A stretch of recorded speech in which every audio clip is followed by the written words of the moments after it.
Good evening students, welcome to back our YouTube channel Ghaziabad defence academy. कैसे हैं बेटा आप सब? आई होप आप सब अच्छे होंगे बेटा। हमारा जो टॉपिक चल रहा था बेटा मैथ में फ्रैक्शंस चल रहा था। फ्रैक्शंस की एक क्लास बेटा हम कर चुके हैं। उसमें हम क्लास में बेटा फ्रैक्शंस का इंट्रोडक्शन हमने पढ़ा था। हम फ्रैक्शंस से इंट्रोड्यूस हुए थे, क्या बेटा फ्रैक्शन होता है और कितने टाइप फ्रैक्शंस के होते हैं, वो सारे टाइप हमने एग्जाम्पल से समझे थे। ठीक, आज उसी सीरीज में बेटा आज जो अगली क्लास रहेगी वो फ्रैक्शंस के कंपेयर की रहेगी, है ना। कंपेयर 2 या 2 से ज़्यादा फ्रैक्शंस आपको दे रखी होंगी और उसमें बेटा छोटी फ्रैक्शन, बड़ी fraction, order, ascending order, descending order, ये सारी चीज़ों के क्वेश्चंस आज हम करने वाले हैं। ठीक है, तो चलिए चलते हैं बेटा टॉपिक पे। क्लास शुरू करने से पहले आपको जैसा कि पता है हमारे यहाँ सैनिक school, military school, Gurukul Kurukshetra और नवोदय विद्यालय के लिए बेटा आप अगर इंटरेस्टेड हैं, आप अगर इनके एंट्रेंस में बैठना चाहते हैं तो उनके लिए तैयारी कराई जाती है। और अभी हमारा एडमिशन सेशन बेटा चला हुआ है, लास्ट जुलाई तक हमारा एडमिशन सेशन रहेगा। तो अगर आप बेटा इंटरेस्टेड हैं तो आप हमारे दिए गए नंबर पर कॉल कर सकते हैं और आपकी जो भी क्वेरी हो, जो भी आपको जानकारी बेटा पता करनी है वो कर सकते हैं। ठीक है, चलिए चलते हैं बेटा टॉपिक पे। कल जो हमने बात की बेटा फ्रैक्शंस में,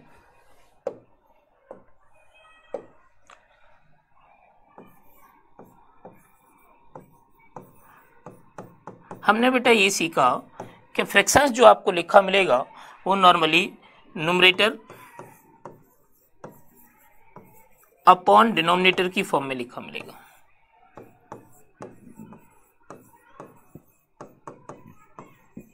ठीक, अब न्यूमरेटर और डिनोमिनेटर के बेटा बेसिस पे इसके बहुत सारे हमने क्या पढ़े थे, टाइप्स पढ़े थे। जैसे सबसे पहले आपने पढ़ा था लाइक फ्रैक्शन बेटा। लाइक फ्रैक्शन में आपने पढ़ा ऐसी फ्रैक्शन जिनके बेटा डिनोमिनेटर क्या होते हैं, सेम होते हैं, वो फ्रैक्शन लाइक फ्रैक्शन कहलाती हैं। उसके बाद बेटा जैसे आपने अनलाइक फ्रैक्शन पढ़ा था, अनलाइक फ्रैक्शन में आपने जाना कि जिनके डिनोमिनेटर बेटा कैसे होते हैं, ऐसी फ्रैक्शंस जिनके डिनोमिनेटर सेम नहीं होते हैं, डिफरेंट होते हैं, वो फ्रैक्शंस क्या कहलाती हैं, अनलाइक फ्रैक्शंस कहलाती हैं। ठीक, उसके बाद बेटा आपने क्या पढ़ा, प्रॉपर फ्रैक्शन, इम्प्रॉपर पढ़ा। तो प्रॉपर में आपने पढ़ा ऐसी फ्रैक्शंस जिनके बेटा न्यूमरेटर डिनोमिनेटर से छोटे होते हैं, वो फ्रैक्शंस जो है वो बेटा आपकी प्रॉपर फ्रैक्शन कहलाएंगी।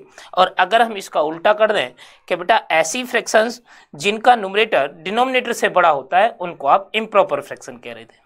ठीक है, फिर उसके बाद बेटा आपने मिक्स फ्रैक्शन पढ़ा था। मिक्स फ्रैक्शन में आपने ये पढ़ा था कि मिक्स फ्रैक्शन क्या होता है बेटा, एक कॉम्बिनेशन होता है किसका, a whole number and a proper fraction. Mix fraction में आपने सीखा था,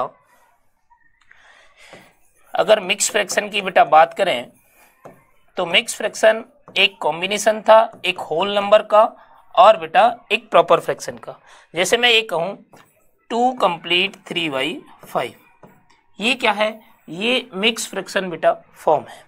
मिक्स फ्रैक्शन से हमने बताया था, मिक्स फ्रैक्शन को जब आप सिंपल फ्रैक्शन में बेटा चेंज करेंगे, न्यूमरेटर अपॉन डिनोमिनेटर की फॉर्म में अगर आप इसे चेंज करते हैं तो हमें एक इम्प्रॉपर फ्रैक्शन प्राप्त होती है।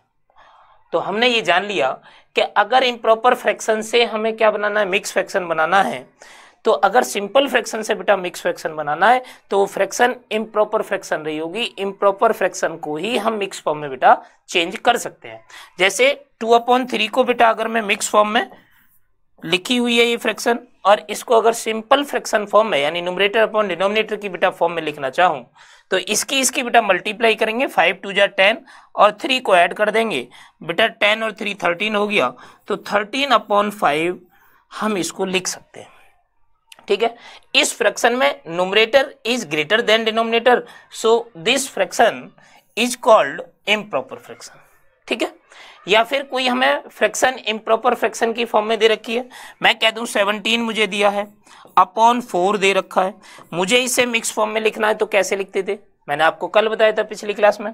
4 से बेटा आप डिवाइड करोगे, 4 का डिवाइड 4 टाइम कंप्लीट जाएगा, तो जितने टाइम बेटा कंप्लीट जाएगा उसे आप यहाँ लिखोगे, रिमाइंडर बचेगा 4 4 जा 16, 17 से 16 को बेटा माइनस करोगे तो रिमाइंडर 1 आएगा और अपॉन नीचे आएगा 4। ठीक है, ये सारी चीजें हम अपनी पिछली क्लास में सीख चुके हैं। एक आपने डेसिमल फ्रैक्शन पढ़ा था, डेसिमल फ्रैक्शन की आपने बेटा डेफिनेशन पढ़ी थी कि ऐसी फ्रैक्शंस जिनका जो बेटा डिनोमिनेटर होता है वो 10 की पावर की फॉर्म में होता है। 10 की पावर की फॉर्म बोले तो बेटा 10 हो सकता है, 100 हो सकता है, 1000 हो सकता है, 10,000 हो सकता है। तो वो सभी फ्रैक्शंस क्या कहलाती है? डेसिमल फ्रैक्शन कहलाती है। डेसिमल फ्रैक्शन का ही बेटा अपोजिट था वल्गर फ्रैक्शन। वल्गर फ्रैक्शन में क्या था? वो सारी फ्रैक्शंस जिनका बेटा डिनोमिनेटर 10 की पावर की फॉर्म में ना होके और कुछ होल नंबर रहा हो, ठीक है। ऐसी फ्रैक्शन जिनका डिनोमिनेटर एक होल नंबर रहा हो, लेकिन क्या नहीं होना चाहिए, जो आपने अभी डेसिमल फ्रैक्शन के लिए कंडीशंस पढ़ी, 10 की पावर की फॉर्म में नहीं होना चाहिए, वो क्या कहलाती थी बेटा? वल्गर फ्रैक्शन कहलाती थी, ठीक। एक आपने पढ़ा था बेटा यूनिट फ्रैक्शन। तो यूनिट फ्रैक्शन में आपने पढ़ा था, यूनिट अपने नाम से ही कह रहा है, यूनिट का मतलब होता है बेटा 1। तो यूनिट फ्रैक्शन क्या होती है? ऐसी फ्रैक्शंस जिनका बेटा न्यूमरेटर 1 होता है, वो सभी फ्रैक्शंस क्या कहलाती हैं? यूनिट फ्रैक्शन कहलाती हैं, ठीक है। इतनी जानकारी बेटा हम अपनी पिछली क्लास में कर चुके थे। अभी हमने पिछली क्लास का जो भी हमने पढ़ा उसका बहुत तेजी से रिवीजन कर लिया। आज चलते हैं नई क्लास में। एक बेटा जो कल आपने जो भी कुछ पढ़ा उससे आगे एक रहेगी आपकी बेटा इक्विवेलेंट फ्रैक्शन। इक्विवेलेंट फ्रैक्शंस क्या होती हैं? ध्यान से अगर हम देखें इसकी डेफिनेशन, तो कह रहा है अ गिवन फ्रैक्शन, बेटा एक जो दी हुई फ्रैक्शन है, and the fraction obtained by multiplying और dividing its numerator and denominator by the same non zero number are called equivalent fractions. देखो समझो बेटा, मैंने अभी एग्जाम्पल से समझते हैं मैंने अभी क्या बोला है।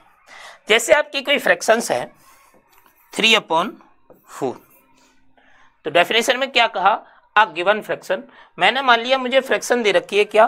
3/4, and the fractions obtained by the multiplying और dividing its numerator and denominator by the same non zero number. बेटा अब एक दूसरी फ्रैक्शन हमें क्या करनी है? ऑब्टेन करनी है। और वो कैसे मिल सकती है? या तो मल्टीप्लाइंग से मिल जाए या डिवाइडिंग से मिल जाए। बेटा कहाँ मल्टीप्लाई और डिवाइडिंग करना है? इट्स न्यूमरेटर एंड डिनोमिनेटर, उसके डिनोमिनेटर और न्यूमरेटर में किससे बेटा मल्टीप्लाई करनी है? सेम नॉन जीरो नंबर, यानी कोई भी नंबर हो सकता है, लेकिन न्यूमरेटर और डिनोमिनेटर में मल्टीप्लाई करने वाला नंबर कैसा होना चाहिए? सेम होना चाहिए। जैसे फॉर एग्जांपल हमें क्या दे रखा है? 3/4 दे रखा है। अगर हम इसके इक्विवेलेंट फ्रैक्शन निकालते हैं तो बेटा अगर मैं 3 में 2 से मल्टीप्लाई कर दूं तो 6 आ जाएगा, तो हमें 4 में भी 2 से ही बेटा मल्टीप्लाई करनी पड़ेगी, तो 8 आ जाएगा। तो 3/4 बेटा 6/8 के इक्विवेलेंट फ्रैक्शंस होगी। ये दोनों फ्रैक्शन कैसी होंगी? इक्विवेलेंट होंगी। जैसे हमने बेटा अभी यहाँ 2 से मल्टीप्लाई किया, किस में? 3 में और 4 में। ऐसा भी हो सकता है कि हम किस से मल्टीप्लाई कर दें? 3 से मल्टीप्लाई कर दें। अगर मैं 3 से बेटा मल्टीप्लाई करूंगा 9 आएगा, और 4 में 3 से मल्टीप्लाई करूंगा तो 12 आ जाएगा। तो 9/12, 6/8, 3/4 आपस में कैसी हैं? ये सभी बेटा इक्विवेलेंट फ्रैक्शन है एक दूसरे की, ठीक। और हम आगे अगर निकालना चाहें तो और निकाल सकते हैं बेटा। जैसे 3 में मैं 4 से मल्टीप्लाई कर दूं तो क्या हो जाएगा? 12 हो जाएगा, और अपॉन बेटा 4 में 12 से मल्टीप्लाई कर दूं तो 16 हो जाएगा। तो 12/16 भी क्या है? 12/16 भी बेटा इसी 3/4 के इक्विवेलेंट फ्रैक्शन है। ये सभी जितनी भी फ्रैक्शंस हैं ये सभी क्या है बेटा? एक दूसरे के। और भी निकाल सकते हैं बेटा, जैसे यहाँ 2 से मल्टीप्लाई करा न्यूमरेटर डिनोमिनेटर में, बेटा यहाँ 3 से किया, यहाँ 4 से किया, 5, 6, 7, जितनी भी आपको फ्रैक्शंस निकालनी है, आप न्यूमरेटर और डिनोमिनेटर में सेम नॉन जीरो नंबर से, नॉन जीरो का मतलब जीरो से नहीं करनी है, सेम नंबर से मल्टीप्लाई करके इक्विवेलेंट फ्रैक्शन निकाल सकते हैं। ये सभी क्या है बेटा? आर ऑल इक्विवेलेंट फ्रैक्शन, ठीक है। आई होप इक्विवेलेंट फ्रैक्शन बेटा आपकी समझ आई होगी। इक्विवेलेंट फ्रैक्शंस के कुछ क्वेश्चन करते हैं बेटा। कैसे क्वेश्चंस आपको इक्विवेलेंट फ्रैक्शन से आएंगे? जैसे पहला क्वेश्चन देखते हैं बेटा, कह रहा है राइट 4 इक्विवेलेंट फ्रैक्शन ऑफ 4/5। बेटा 4/5 आपको एक फ्रैक्शंस दे रखी है और इसके इक्विवेलेंट फ्रैक्शन निकालनी है, और बेटा कितनी निकालनी है? 4 निकालनी है, ठीक है। तो किसके निकालनी है? पहले तो 4/5 के निकालनी है। इसके इक्विवेलेंट 4 फ्रैक्शन आपको निकालनी है। तो मैं कह रहा हूं पहले आप क्या करो, पहले आप बेटा 2 से मल्टीप्लाई कर लो न्यूमरेटर डिनोमिनेटर में, जरूरी नहीं है बेटा आप 2 से ही करें, 3, 4, 5 कहीं से भी स्टार्ट कर सकते हैं। तो 4/5 तो 1 1 से तो इसमें मल्टीप्लाई हो रही है, मैं 2 से स्टार्ट कर देता हूं। तो अगर मैं बेटा 4 में 2 से मल्टीप्लाई करूंगा तो 8 आएगा, 5 में 2 से मल्टीप्लाई करूंगा तो 10 आएगा। ठीक है, ये फ्रैक्शंस 4/5 के इक्वल है। लेकिन हमें 4 इक्विवेलेंट फ्रैक्शन निकालनी है, तो जैसे यहाँ बेटा 2 से मल्टीप्लाई किया 4/5 में, अब अगली फ्रैक्शंस निकालने के लिए 3 से मल्टीप्लाई कर लो। बेटा 4 में 3 से मल्टीप्लाई करोगे 12 आएगा, 5 में 3 से मल्टीप्लाई करोगे 15 आएगा।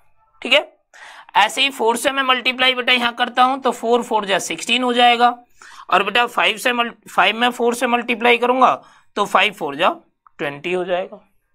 ऐसे ही बेटा 4 में 5 से मल्टीप्लाई करूंगा तो 4 5 जा बेटा 20 हो जाएगा, और 5 में 5 से मल्टीप्लाई करूंगा तो बेटा 5 5 जा 25 हो जाएगा। ठीक है, तो ये क्या है, ये 4/5 की बेटा सारी फ्रैक्शंस इक्विवेलेंट फ्रैक्शंस हैं। हमें जितनी फ्रैक्शन पूछ रहा है, जैसे अभी 4 इक्विवेलेंट फ्रैक्शन पूछ रहा था, तो हमने 2 पहले न्यूमरेटर डिनोमिनेटर में बेटा 2 से मल्टीप्लाई किया, फिर 3 से किया, फिर 4 से किया, फिर 5 से किया, और आगे और भी निकलवा रहा होता तो बेटा 6 7 8 जितनी भी आपको इक्विवेलेंट फ्रैक्शंस निकालनी है उससे हम इसमें मल्टीप्लाई कर सकते हैं। ठीक है, चलिए आगे चलते हैं बेटा। ऐसा ही एक और क्वेश्चन लेते हैं, कह रहा है राइट 4 इक्विवेलेंट फ्रैक्शंस ऑफ 11/13। बेटा 11/13 एक आपको फ्रैक्शंस दे रखी है, और इसके इक्विवेलेंट बेटा क्या निकालना है आपको, 4 इक्विवेलेंट फ्रैक्शन इसके निकालनी है। कैसे करेंगे, पहले 2 से बेटा मल्टीप्लाई कर लूं तो 11 2 जा हो जाएगा 22, और 13 2 जा हो जाएगा बेटा 26। फिर 3 से मल्टीप्लाई करते हैं, 11 3 जा हो गया बेटा 33, और 13 3 जा हो जाएगा बेटा 39। ठीक है, फिर 4 से मल्टीप्लाई करते हैं बेटा, 11 4 जा 44, और 13 4 जा हो जाएगा बेटा 52। ठीक है, ऐसे ही 5 से मल्टीप्लाई करते हैं, 11 5 जा 55 अपॉन 13 5 जा 65। बेटा 11/13 के ये सारी फ्रैक्शंस जो आपको लिखी हुई हैं ये सभी इसके इक्विवेलेंट फ्रैक्शन है। अभी हमसे 4 इक्विवेलेंट फ्रैक्शन पूछ रहा था तो हमने 4 निकालनी है। आगे अगर 5 6 7 जितनी भी हमसे पूछेगा हम उसी तरह से आगे मल्टीप्लाई करते चले जाएंगे न्यूमरेटर डिनोमिनेटर में सेम नंबर से, और इसकी इक्विवेलेंट फ्रैक्शन हम निकाल सकते हैं। ठीक है, एक तो ये डायरेक्ट क्वेश्चन इस टाइप के आपसे पूछेगा इक्विवेलेंट फ्रैक्शन से। एक बेटा दूसरा इसका क्वेश्चन पूछने का जो तरीका रहेगा, क्वेश्चंस कह रहा है the fraction equivalent to 3/4 with denominator 28। अब क्या है बेटा, एक उसने क्या दे रखा है, हमें फ्रैक्शन दे रखी है बेटा 3/24, और हमें इसकी इक्विवेलेंट फ्रैक्शन निकालनी है। लेकिन बेटा उसने डिनोमिनेटर फिक्स कर दिया है कि जो इसकी इक्विवेलेंट फ्रैक्शन निकालनी है उसका डिनोमिनेटर क्या होना चाहिए बेटा, उसका डिनोमिनेटर 28 ही होना चाहिए। तो इसका मतलब यह है कि जो इसकी इक्विवेलेंट फ्रैक्शन बेटा निकालनी है उसका डिनोमिनेटर तो उसने फिक्स कर दिया 28 होना चाहिए। तो अभी न्यूमरेटर आपको निकालना है, और आपने न्यूमरेटर निकाल लिया तो आपको पूरी फ्रैक्शंस पता चल जाएगी। ठीक है, कैसे पता करेंगे, हमने ये देखना है कि बेटा न्यूमरेटर यहाँ 4 था, सॉरी डिनोमिनेटर यहाँ 4 था, और 4 से 28 डिनोमिनेटर बनाया गया है, और 4 से बेटा 28 डिनोमिनेटर बनाने के लिए मल्टीप्लाई किया होगा कितने से, 7 से, 4 7 जा 28। ठीक है, अभी हमें क्या बताया गया इक्विवेलेंट फ्रैक्शन में कि अगर न्यूमरेटर और डिनोमिनेटर दोनों में मल्टीप्लाई करनी है, लेकिन मल्टीप्लाई बेटा सेम नंबर से करनी है। अगर यहाँ डिनोमिनेटर में 7 से मल्टीप्लाई हुई है तो बेटा न्यूमरेटर में भी आपको 7 से ही मल्टीप्लाई करनी पड़ेगी, और न्यूमरेटर है बेटा आपका 3 में 7 से मल्टीप्लाई करेंगे तो आएगा 21। तो फाइनली हमारा आंसर 21/28 वाला सही होगा, और 21/28 कौन से ऑप्शन में लिखा है बेटा, ये बी ऑप्शन में लिखा है। तो अभी हमारा बी ऑप्शन सही है। क्लियर हुई ना बात। पहले हमें क्या पूछ रहा था, पहले हमें इक्विवेलेंट फ्रैक्शन निकालनी थी। अभी उसने बता दिया कि बेटा इक्विवेलेंट फ्रैक्शंस निकालनी है, लेकिन ऐसी इक्विवेलेंट फ्रैक्शन निकालनी है जिसका डिनोमिनेटर 28 रहा हो। तो हमने इसका डिनोमिनेटर 28 करने के लिए 4 में 7 से मल्टीप्लाई करनी पड़ेगी। बेटा 4 में 7 से मल्टीप्लाई डिनोमिनेटर में करनी पड़ेगी तो आपको न्यूमरेटर में भी उतने से ही मल्टीप्लाई करनी पड़ेगी 7 से। बेटा 3 में 7 से मल्टीप्लाई करेंगे तो जो हमें न्यूमरेटर मिलेगा वो 21 मिलेगा।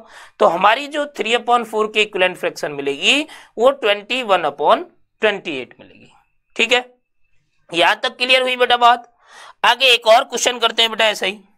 कह रहा the fraction equivalent to 5/8 with the numerator 80। इसमें क्या है बेटा, उसने न्यूमरेटर दे रखा है, फ्रैक्शंस क्या दिया बेटा 5/8। इसके इक्विवेलेंट एक फ्रैक्शन निकालनी है और ऐसी फ्रैक्शंस निकालनी है कि जिसका बेटा न्यूमरेटर क्या होना चाहिए, न्यूमरेटर उसका 80 होना चाहिए। तो अभी आपको डिनोमिनेटर पता करना पड़ेगा। कैसे पता करेंगे भाई, न्यूमरेटर बेटा रियल में 5 था फ्रैक्शन का और 5 से आपने न्यूमरेटर बनाया 80। 5 से बेटा 80 न्यूमरेटर बनाने के लिए आपको कितने से मल्टीप्लाई करनी पड़ी होगी, 16 से मल्टीप्लाई करनी पड़ी होगी, क्योंकि 16 5 जब बेटा होता है आपका 80। अगर 16 से बेटा यहां आपको मल्टीप्लाई करनी पड़ी ऊपर, तो 16 से ही आपको नीचे भी मल्टीप्लाई बेटा करनी पड़ेगी। और 8 में आप 16 से मल्टीप्लाई करेंगे तो 16 8 जा आपका वैल्यू आएगा बेटा 128। तो हमें जो फाइनली फ्रैक्शंस जो बेटा मिली वो 80/128 मिली। और 80/128 कहाँ लिखा है, सी ऑप्शन में लिखा है। तो फिलहाल हमारा सी ऑप्शन क्या है बेटा, करेक्ट है। यहां तक क्लियर हुई बात। चलिए आगे चलते हैं बेटा। नेक्स्ट कह रहा है द फ्रैक्शंस इक्विवेलेंट टू 144/96। हमें एक फ्रैक्शंस 144/96 दे रखी है। इसके इक्विवेलेंट फ्रैक्शन पूछ रहा है कि जो 4 ऑप्शन लिखे हैं इसमें से इसके इक्विवेलेंट फ्रैक्शंस कौन सी हो सकती है। मैंने अभी बेटा आपको बताया इक्विवेलेंट फ्रैक्शन मल्टीप्लाई से भी निकाल सकते हैं और डिवाइड से भी निकाल सकते हैं। जैसे अभी हमें 144/96 दे रखा है, वैल्यू दे रखी है 144/96। इसके इक्विवेलेंट पूछ रहा है कि बताओ इनमें से कौन सा इक्विवेलेंट होगा। तो अगर मैं देखूं तो चारों ही ऑप्शन ऐसे हैं जिसमें न्यूमरेटर 144 से कम मुझे दिखाई दे रहा है, या डिनोमिनेटर बेटा 24 48 32 या 6 यानी 96 से कम दिखाई दे रहे हैं। अब बेटा न्यूमरेटर या डिनोमिनेटर कम हुए तो वैल्यू बेटा कम तो डिवाइड से ही हुई होगी। तो मुझे ये पता चल गया कि यहाँ न्यूमरेटर और डिनोमिनेटर में बेटा मल्टीप्लाई से नहीं प्राप्त करेंगे हम। इक्विवेलेंट फ्रैक्शन प्राप्त करने के लिए बेटा मल्टीप्लाई नहीं करेंगे बल्कि क्या करेंगे, डिवाइड हुआ है यहाँ। अब डिवाइड कितने से हुआ है, जैसे देखो यहाँ 96 बेटा क्या है, डिनोमिनेटर है, यहाँ इसका 24 है। तो 96 से 24 आप बनाएंगे तो 4 से डिवाइड करेंगे। और बेटा अगर यहाँ 4 से डिवाइड करोगे नीचे तो ऊपर भी आपको 4 से ही डिवाइड करना पड़ेगा। और अगर आपने बेटा ऊपर 4 से डिवाइड कर लिया तो बेटा नीचे तो आपका 24 बनेगा, लेकिन ऊपर क्या बनेगा 4 3 जा 12 4 6 जा।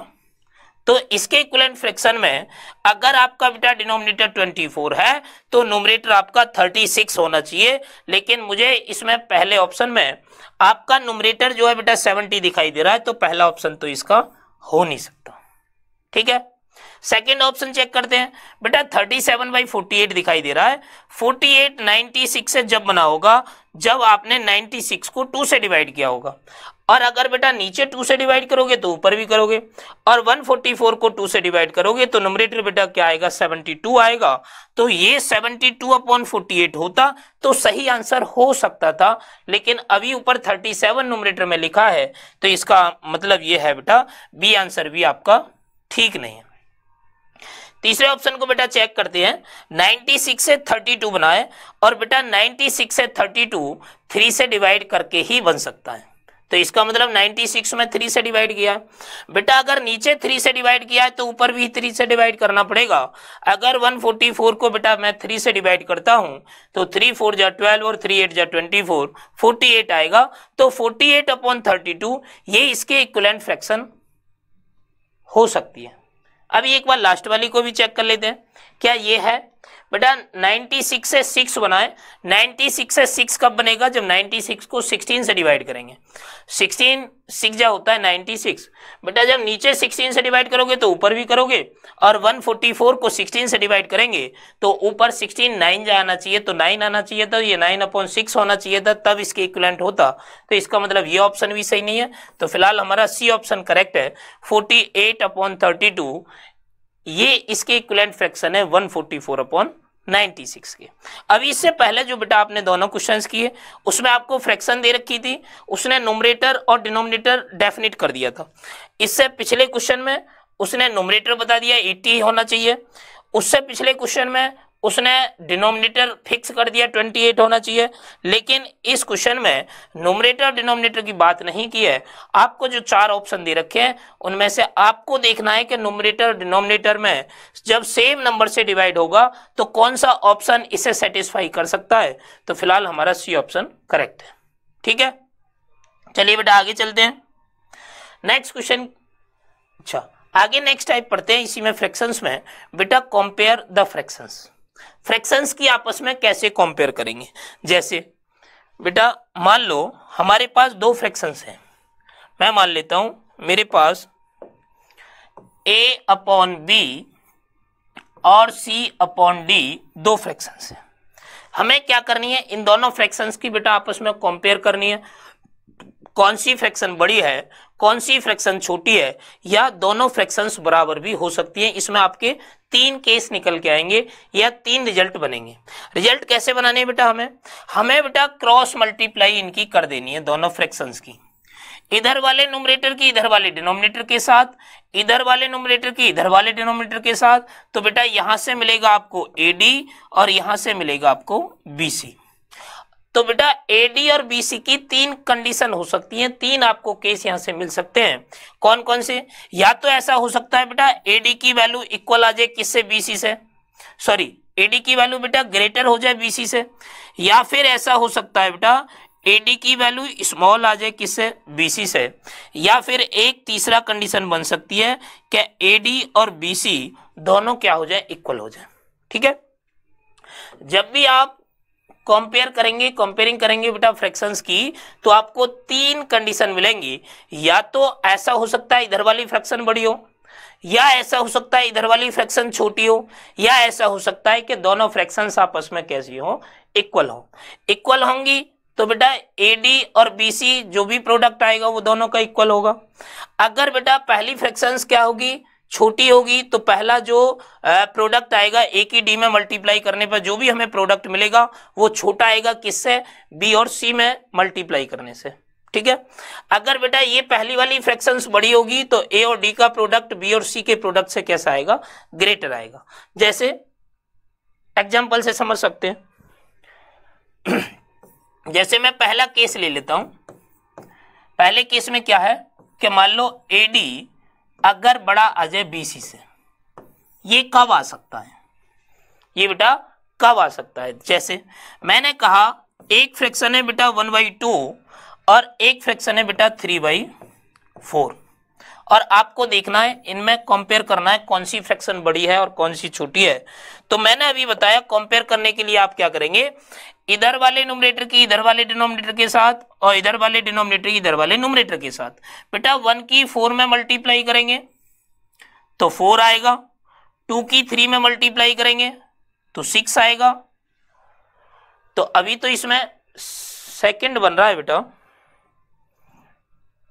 अभी ये 6 क्या है? 6 बेटा ग्रेटर है, तो मैं ये कह सकता हूं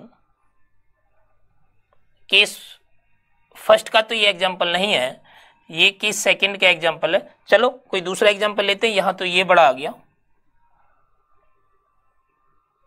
यहां तो बेटा 6 बड़ा आ गया, 6 बड़ा आ गया, तो इसका मतलब 1/2 इज स्मॉलर देन 3/4। ठीक है, अभी हमें एग्जांपल लेना था किसका? जो पहली फ्रैक्शंस बड़ी आ जाए किससे? दूसरी फ्रैक्शन से। तो हम ये कह सकते हैं कि मान लो एक जगह तो मैं लिख देता हूं 1/2 और दूसरी जगह बेटा मैं लिख देता हूं मान लो 5/6। 2 फ्रैक्शन है। ये तो बेटा जो एग्जांपल है ये सेकंड वाले जो केस बनेगा। अभी AD क्या है? AD is smaller than BC। अभी सेकंड वाले को देखते हैं। बेटा एक क्वेश्चन 1/2 और 5/6 को आपस में कंपेयर करना है। देखो कंपेयर करने के लिए क्या करना है, आपको क्रॉस मल्टीप्लाई कर देनी है। इसकी मल्टीप्लाई बेटा यहाँ, इसकी मल्टीप्लाई यहाँ, 1 6 जा हो जाएगा 6 और 2 5 जा हो जाएगा बेटा 10। इसमें भी क्या है बेटा, इसमें भी यही बड़ा है। तो इसको हम अगर पलट दें, इसको बेटा अगर मैं पलट दूं, जैसे 5/6 और 1/2 कह दूं, तो 5/6 और 1/2 में बेटा आप जब कंपेयर करोगे तो दोनों जगह मल्टीप्लाई बेटा आपको करनी पड़ेगी। 2 5 जा 10, 6 1 जा 6। तो यहाँ क्या है, यहाँ पहली फ्रैक्शंस बड़ी आएगी। तो ये एग्जांपल हो सकता है किसका, पहले केस का, है ना। पहले केस में क्या है, कोई नहीं, 3 केस बन रहे हैं, उन 3 केस में कोई जोन सी वैल्यू बड़ी आएगी बेटा, जो भी प्रोडक्ट एडी और बीसी में से बड़ा होगा वही उधर वाली फ्रैक्शन क्या होगी, बड़ी होगी, और जो बेटा प्रोडक्ट छोटा होगा वो वाली फ्रैक्शंस आपकी छोटी होगी। ठीक है, पहले केस समझ में आया। पहले केस में एडी क्या है, बड़ा है। सेकेंड केस का एग्जाम्पल ये हो ही गया। सेकेंड केस में क्या हो सकता था बेटा, एडी स्मॉल हो सकता था किससे, बीसी से। ठीक है, उसका एग्जांपल आप फर्स्ट वाला और सेकंड वाला उसी के एग्जांपल से समझ सकते हैं। एक जो मैंने तीसरा केस अभी आपको बताया उसका भी एक एग्जांपल ले लेते हैं कि ऐसा हो सकता है बेटा एडी और बीसी दोनों ही इक्वल हो जाए। ये इक्वल कब होंगे बेटा, ये इक्वल जब आ सकते हैं जब दोनों फ्रैक्शंस आपस में इक्विवेलेंट फ्रैक्शन रही होंगी। जैसे मैं कह दूं बेटा 3/5 और एक फ्रैक्शन ले लेता हूं 9/15। इनकी दोनों फ्रैक्शंस की अगर मैं बेटा कंपेयर करता हूं तो क्रॉस मल्टीप्लाई अगर मैं करूंगा तो 15 3 जा बेटा 45 और 5 9 जा 45। तो ये दोनों फ्रैक्शंस आपस में बेटा कैसी हैं, इक्वल हैं। 45 और 45 दोनों प्रोडक्ट बेटा आपस में बराबर हैं। तो हम कह सकते हैं कि बेटा ये 3/5 इज इक्वल टू 9/15। ठीक है, 3 केस आपके बनेंगे। इन्हीं 3 केस को यूज करके आगे आने वाले क्वेश्चन हम सॉल्व करते हैं। जैसे कि बेटा नेक्स्ट क्वेश्चन की बात करें, कह रहा है which of the smaller fraction between 3/11 and 4/15। बेटा 2 फ्रैक्शन आपको दे रखी हैं, 3/11 और बेटा 4/15। इसमें स्मॉलर पूछ रहा है बेटा छोटी फ्रैक्शंस कौन सी है। तो हम क्या करेंगे, क्रॉस मल्टीप्लाई बेटा करेंगे। 15 3 जा हो जाएगा 45, 11 4 जा हो जाएगा 44। ठीक है, तो कौन सा 44 बेटा क्या है, स्मॉलर है किससे, 45 से। अब 44 अगर स्मॉलर है तो 44 कहां से आया, 4/15 से आया। ठीक है, जिधर वाला प्रोडक्ट छोटा होगा उधर वाली फ्रैक्शन छोटी होगी, जिधर प्रोडक्ट बड़ा होगा वो फ्रैक्शन बड़ी होगी। तो हम कह सकते हैं कि बेटा 3/11 और 4/15 में जो 4/15 है ये क्या है, ये हमारी बेटा स्मॉलर फ्रैक्शन है और 3/11 हमारी ग्रेटर फ्रैक्शन है। ठीक है, क्लियर हुई यहां तक बात। चलिए आगे चलते हैं बेटा। आगे कह रहा है fill each place holder with the symbol greater than, smaller than and equal, make the statement true.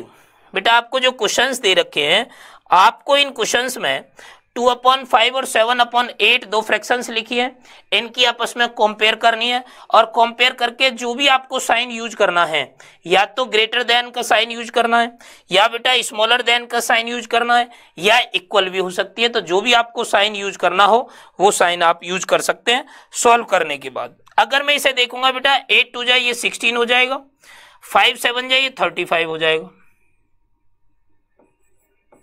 ठीक है,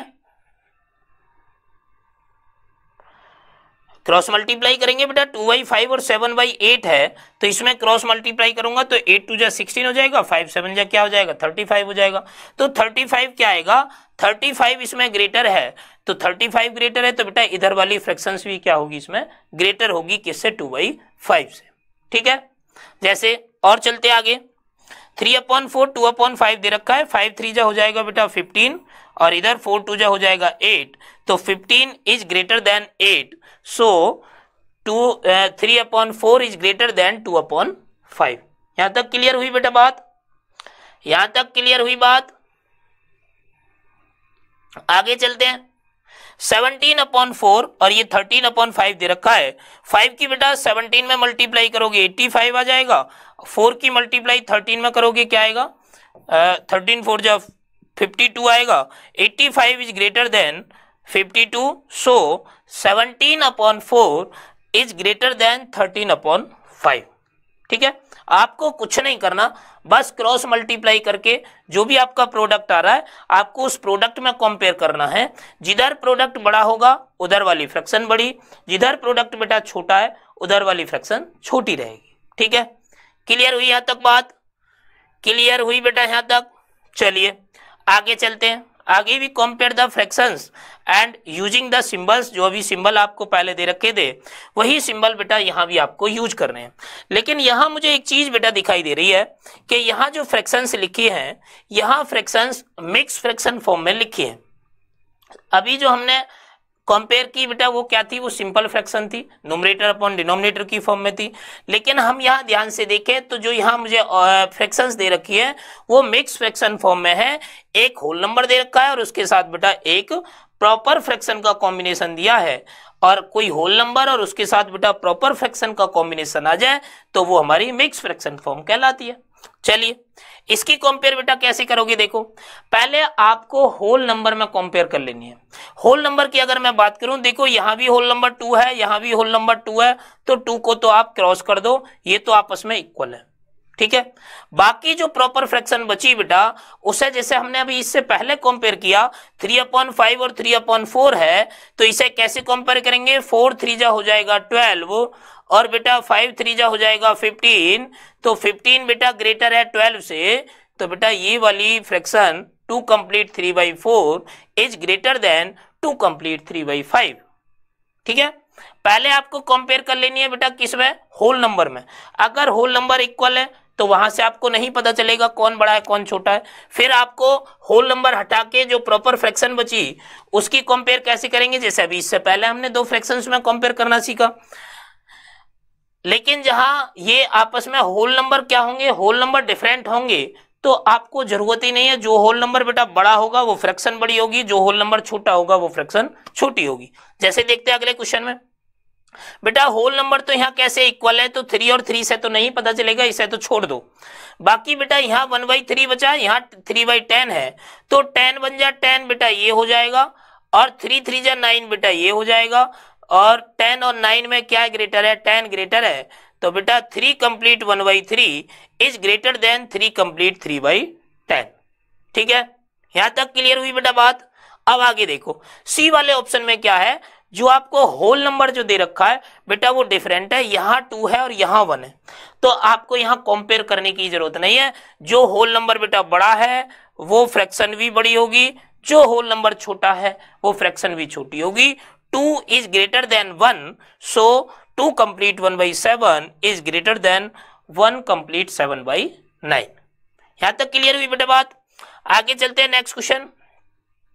4 कंप्लीट 2/7, 4 कंप्लीट 1/3 दिया है, तो बेटा 4 को आप कैंसिल कर दो, 2/7 और 1/3 में कंपेयर करेंगे, 3 2 जा बेटा 6 हो जाएगा, 7 1 जा 7 हो जाएगा, और 7 is greater than 6, so 4 complete 1/3 is greater than 4 complete 2/7। ठीक है, नेक्स्ट आगे करते हैं। होल नंबर कैसा इक्वल है, तो 5 से 5 कैंसिल कर सकते हैं, 4 1 जा 4 और बेटा 6 1 जा 6, 6 is greater than 4, so 5 complete 1/4 is greater than 5 complete 1/6। ठीक, आगे चलते हैं। यहाँ क्या है, देखो यहाँ ये कंप्लीट नंबर लिखा है, यहाँ ये होल नंबर है, यहाँ 2 कंप्लीट 1/10 लिखा है। तो अगर मैं देखूं बेटा ये तो 2 है, ये 2 कंप्लीट है, और ये 2 कंप्लीट तो है ही है, और 2 में कुछ और ऐड हो रहा है। 2 कंप्लीट 1/10 का मतलब है 2 + 1/10, तो इसका मतलब 1/10 की कुछ भी वैल्यू रही होगी वो 2 में ऐड तो हुई होगी। और बेटा अगर 2 में कोई चीज ऐड हुई है तो वो 2 से थोड़ा बहुत ग्रेटर तो हुआ होगा। ये वैल्यू जितनी रही होगी उतना ये 2 क्या हो गया, उतना ये 2 इंक्रीज हुआ होगा, क्योंकि कोई भी वैल्यू बेटा प्लस करोगी किसी वैल्यू में, अगर 2 में कोई भी वैल्यू आप प्लस करोगे तो प्लस करने पर 2 जो है वो बढ़ेगा ही बढ़ेगा बेटा। चाहे थोड़ा प्लस कर लो तो थोड़ा बढ़ेगा, ज्यादा प्लस करोगे ज्यादा बढ़ेगा। तो इसका मतलब ये तो 2 है पूरा कंप्लीट, और ये 2 से कुछ ज्यादा है, तो इसका मतलब बेटा बड़ा कौन हुआ, ये हुआ ना, 2 से जो ज्यादा है, तो इसका मतलब 2 कंप्लीट 1/10 इज ग्रेटर देन 2। ठीक है, यहां तक क्लियर हुई बात। चलिए आगे चलते हैं बेटा। चलिए आज के लिए इतना ही। ठीक है, अगली क्लास में बेटा हम असेंडिंग ऑर्डर डिसेंडिंग ऑर्डर में इन्हें अरेंज करना पड़ेंगे। आज हमने कंपेयर ऑफ फ्रैक्शन सीखा, पीछे हमने पिछली क्लास में फ्रैक्शंस का बेटा इंट्रोडक्शन सीखा था।